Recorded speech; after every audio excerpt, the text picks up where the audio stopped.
بہت ہی افسوس کی بات ہے، ٹک ٹاک کھولو اور دوسری تیسری ویڈیو جو ہے وہ فحاشی اور عریانی پر مبنی ہوتی ہے۔ یہ ہم کہاں جا رہے ہیں؟ مرد وہ نہیں ہے جو حالات کے بہاؤ میں اپنے آپ کو بہا لے، اس کے ساتھ بہہ جائے۔ مرد وہ ہے جو حالات کا مقابلہ کرے اور پانی کے بہاؤ کو چینج کر لے۔ ہم مسلمان ہیں، ہماری مائیں بہنیں ہیں، مسلمان ہیں، وہ کلمہ انہوں نے پڑھا لا الہ الا اللہ محمد رسول اللہ۔ ہماری مائیں بہنیں یہ کیا کر رہی ہے؟ وہ اپنے آپ کو حریم شاہ، کرینہ کپور، کترینہ کیف ان سے ملا رہی ہے۔ یعنی ان کا کام یہ، ایک طائف کا کام کیا ہے؟ اس کا کام یہ اپنا جسم بیچنا۔ ہماری مائیں بہنیں بھی یہ کریں کہ اپنا جسم دکھلا کر، اپنا جسم بیچ کر اس کے عوض چند ٹکے پیسے ان کے آئے، کچھ لائق ان کو ملے۔ تو یہ بہت ہی افسوس کی بات ہے۔ یہ ہم کہاں جا رہے ہیں؟ کچھ سوچنے کی بات ہے۔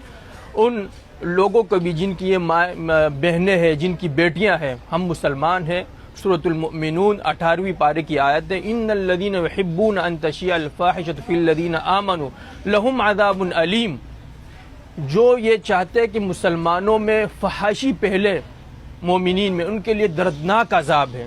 تو دردناک عذاب ہوگا ہمارے ایک ایک عمل کا، ایک ایک ذرہ عمل جو ہم نے کیا ہے، ایک ایک کام کیا، اس کا حساب کتاب ہم سے ہوگا، اس کے پوچھ گچھ کیا جائے گا۔ اگر ہمارے پاس بولنے کے لیے کچھ ہے، کچھ ٹیلنٹ ہے دنیا کو سکھانے کے لیے تو وہ کرے، اگر نہیں ہے تو گھروں میں آرام سے بیٹھ جائے، اپنا جسم دکھلا کر، اپنے جسم کے پوشیدہ اعضاء دکھلا کر اس پہ لائق مت بٹوریے، اس پہ پیسے مت کمائیے۔ اس کا بہت ہی خطرناک انجام ہوگا، لہم عذاب علیم، انتہائی دردناک عذاب ہوگا۔